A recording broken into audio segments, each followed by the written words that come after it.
Renungan Pagi Maranatha oleh Ellen G. White, 7 Mei 2026. Mari kita berdoa.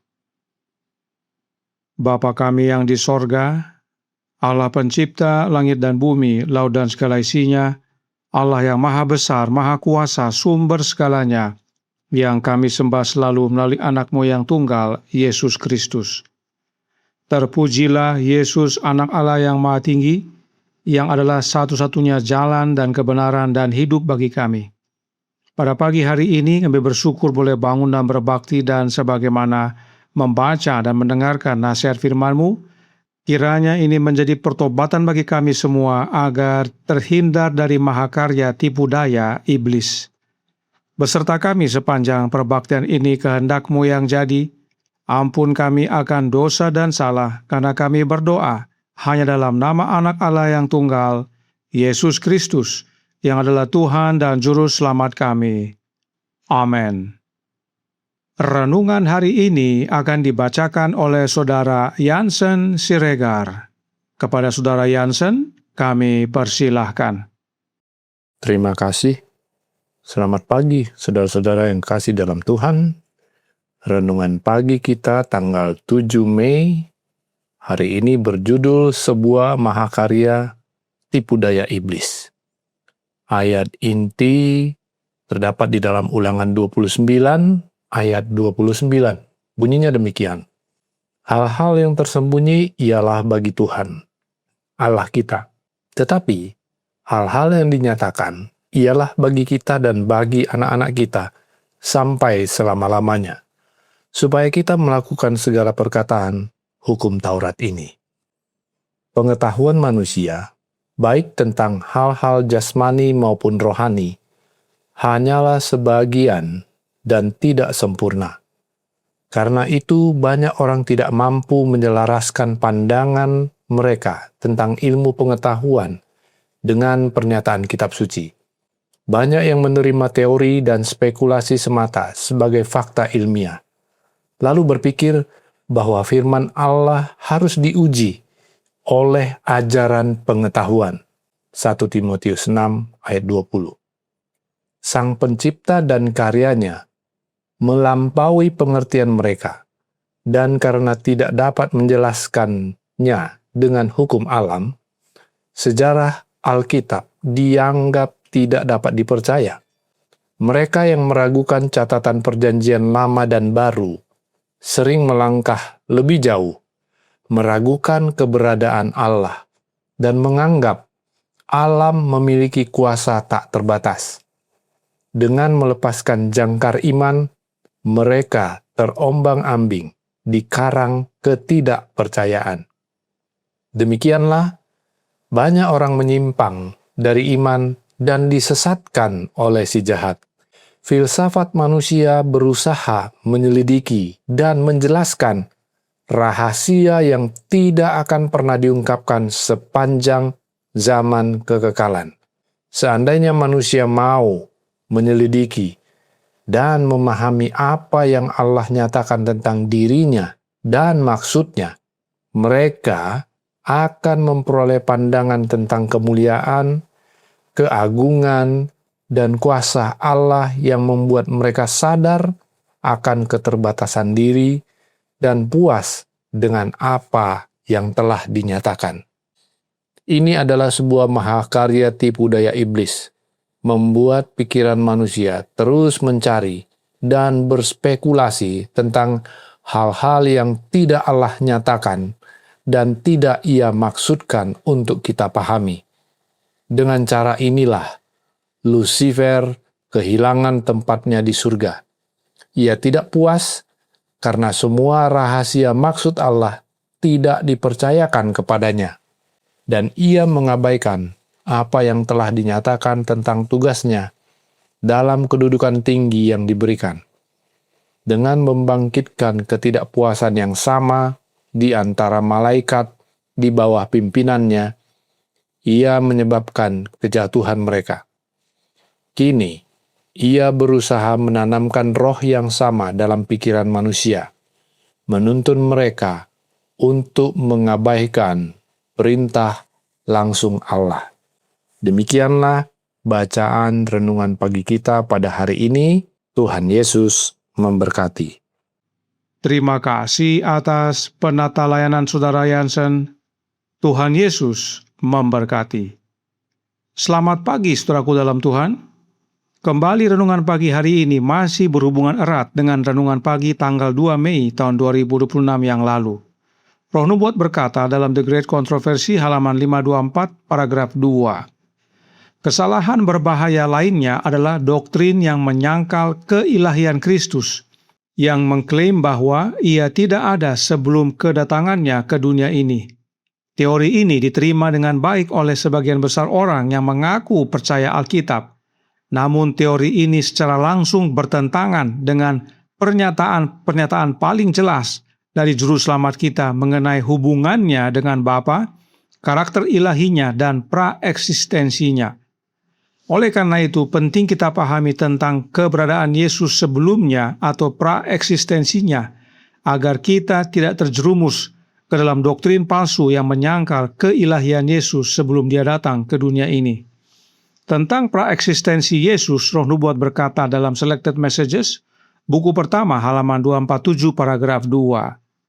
Namun sementara firman Allah berbicara tentang kemanusiaan Kristus ketika berada di bumi ini, firman itu juga berbicara dengan tegas mengenai praeksistensinya. Firman itu ada sebagai pribadi ilahi, bahkan sebagai anak Allah yang kekal dalam kesatuan dan kebersamaan dengan Bapanya. Ini kebenaran vital. Praeksistensi Yesus berhubungan dengan statusnya sebagai anak Allah. Dan praeksistensi Yesus itu bermakna keberadaan Yesus sebelum semuanya diciptakan. Sebab nantinya Allah Bapa menciptakan segala sesuatu oleh anaknya. Oleh sebab itu, masih dalam buku yang sama Roh Nubuat berkata dalam paragraf 3, dunia diciptakan olehnya, dan tanpa dia tidak ada suatu pun yang telah jadi dari segala yang telah dijadikan. Yohanes 1 ayat 3. Jika Kristus menciptakan segala sesuatu, maka dia telah ada sebelum segala sesuatu. Pertanyaannya adalah, bagaimana Yesus ada sebelum segala sesuatu dijadikan? Masih dalam buku yang sama dijelaskan, kita baca paragraf 4 yang berkata, Tuhan memiliki aku sebagai permulaan pekerjaannya. Ia berkata, ia di sini adalah Yesus. Sebagai perbuatannya yang pertama-tama dahulu kala, sudah pada zaman purbakala aku dibentuk pada mula pertama, sebelum bumi ada. Sebelum air samudra raya ada, aku telah lahir.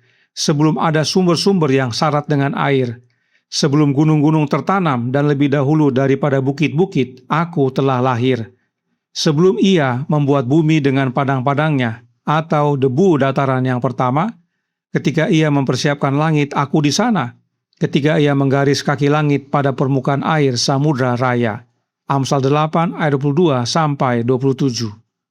Saudaraku dalam Tuhan, Roh Nubuat menyatakan bahwa Yesus sendiri berkata bahwa keberadaan Yesus sebelum segala sesuatu diciptakan adalah oleh kelahiran. Yesus lahir sebelum semuanya dijadikan. Jadi, Yesus lahir dari Bapa terlebih dahulu, baru Yesus menciptakan segala sesuatu. Perhatikan Yesus berkata, ketika ia, yaitu Bapa, mempersiapkan langit, aku, yaitu Yesus, di sana. Sedihnya kebenaran Alkitab dan Roh Nubuat ini ditolak oleh gereja Advent yang sekarang ini. Bagi gereja Advent yang sekarang ini, dilahirkan sama dengan diciptakan. Oleh sebab itu, gereja Advent yang sekarang ini menolak Amsal 8 dan tulisan Roh Nubuat tentang Amsal 8, yaitu mengenai kelahiran Yesus di masa kekekalan sebelum segala sesuatu diciptakan. Dan perhatikan yang Roh Nubuat nyatakan tentang hal ini dalam suratnya nomor 42 tahun 1910 paragraf 3. Malaikat-malaikat diusir dari sorga sebab mereka tidak akan bekerja dalam keharmonisan dengan Allah.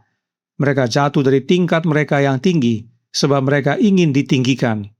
Mereka telah meninggikan diri mereka sendiri dan mereka lupa bahwa keindahan pribadi dan karakter mereka datang dari Tuhan Yesus. Malaikat-malaikat yang jatuh ini mengaburkan fakta bahwa Kristus adalah anak tunggal yang diperanakan Allah. dan mereka mempertimbangkan bahwa mereka tidak berkonsultasi kepada Kristus. Lucifer dan para malaikatnya mengaburkan fakta bahwa Yesus adalah satu-satunya anak Allah yang diperanakkan atau yang lahir dari Allah. Karenanya, semua ajaran yang menolak bahwa Yesus lahir dari Bapa berasal dari setan. Itulah mahakarya tipu daya setan. Setan berusaha mengalahkan Yesus di sorga, tetapi dia gagal. Karenanya dia kalahkan Yesus di dunia ini dalam hidup umat-umat Allah, yaitu melalui doktrin-doktrin palsu seperti Trinitas. Sebab doktrin Trinitas di dalam gereja Advent yang sekarang ini menolak kebenaran bahwa Yesus lahir dari Bapa. Itu sebabnya renungan pagi hari ini berkata dalam Maranatha, halaman 135 paragraf 4. Ini adalah sebuah mahakarya tipu daya iblis, membuat pikiran manusia terus mencari dan berspekulasi tentang hal-hal yang tidak Allah nyatakan dan tidak Ia maksudkan untuk kita pahami. Dengan cara inilah Lucifer kehilangan tempatnya di sorga. Ia tidak puas karena semua rahasia maksud Allah tidak dipercayakan kepadanya, dan ia mengabaikan apa yang telah dinyatakan tentang tugasnya dalam kedudukan tinggi yang diberikan. Dengan membangkitkan ketidakpuasan yang sama di antara malaikat di bawah pimpinannya, ia menyebabkan kejatuhan mereka. Kini ia berusaha menanamkan roh yang sama dalam pikiran manusia, menuntun mereka untuk mengabaikan perintah langsung Allah. Saudaraku dalam Tuhan, Allah tidak menyatakan kepada kita bagaimana anaknya lahir dari Bapa. Tetapi Alkitab dengan jelas menyatakan bahwa Yesus lahir dari Bapa, Yesus keluar dari Bapa. Oleh karenanya cukup bagi kita untuk mengetahui bahwa Yesus lahir dari Bapa. Itu sebabnya dia disebut anak Allah. Di dalam Alkitab tidak ada satu ayat pun yang menyatakan bahwa Yesus ada dengan sendirinya bersama-sama dengan Bapa. Tidak ada. Ajaran bahwa Yesus ada dengan sendirinya bersama dengan Bapa adalah konsep manusia sehubungan dengan doktrin Trinitas. Sebab doktrin Trinitas berkata dalam Athanasian Creed berbunyi, dan dalam Trinitas ini tidak ada yang mendahului atau mengikuti yang lain. Tidak ada yang lebih besar atau lebih kecil dari yang lain. Tetapi ketiga pribadi itu sama-sama kekal dan setara. Karenanya, bagi doktrin Trinitas, tidak mungkin Yesus lahir dari Bapa. Oleh sebab itu, doktrin Trinitas di dalam gereja Advent yang sekarang ini mengajarkan bahwa istilah Bapa dan Anak adalah permainan peran untuk rencana keselamatan. Dan ajaran Trinitas tersebut tidak ada di dalam Alkitab. Alkitab dengan jelas menyatakan bahwa Yesus lahir dari Bapa dan roh nubuat teguhkan. Itu sebabnya Allah meminta Abraham untuk mengorbankan Ishak, anak tunggal Abraham. Sebab itulah gambaran Allah mengaruniakan anaknya bagi kita. Karenanya ingat, mahakarya tipu daya iblis adalah menolak bahwa Yesus adalah anak yang lahir dari Bapa, dan setan lakukan melalui ajaran doktrin Trinitas. Oleh sebab itu, bertobatlah, terima Yesus sebagai anak yang lahir dari Bapa, sebab di dalam Yesus yang lahir dari Bapa ada hidup yang kekal. Memiliki anak, memiliki hidup. Tuhan memberkati, saya bawa dalam nama Yesus. Amin. Mari kita berdoa. Bapa kami yang di sorga, Allah pencipta langit dan bumi, laut dan segala isinya, Allah yang maha besar, maha kuasa, sumber segalanya, yang kami sembah selalu melalui anak-Mu yang tunggal, Yesus Kristus. Terima kasih atas kebenaran vital yang dinyatakan pada pagi hari ini, bahwa Amsal 8 adalah tentang kelahiran Kristus di masa kekekalan, sebelum semuanya diciptakan, dan roh nubuat teguhkan akan kebenaran ini. Namun sayangnya gereja Advent yang sekarang ini ya Bapa, menolak kebenaran ini. Oleh sebab itu, karuniakanlah ya Bapa roh anak-Mu dalam hati ini, agar masing-masing kami yang percaya oleh iman, membuka hati dan Kristus masuk oleh kehadiran rohnya, maka kami dituntun dalam seluruh kebenaran, dan kami pun mengabarkan kepada banyak orang bahwa Yesus sungguh-sungguh lahir dari Bapa, dan menerima Kristus, menerima hidup yang kekal.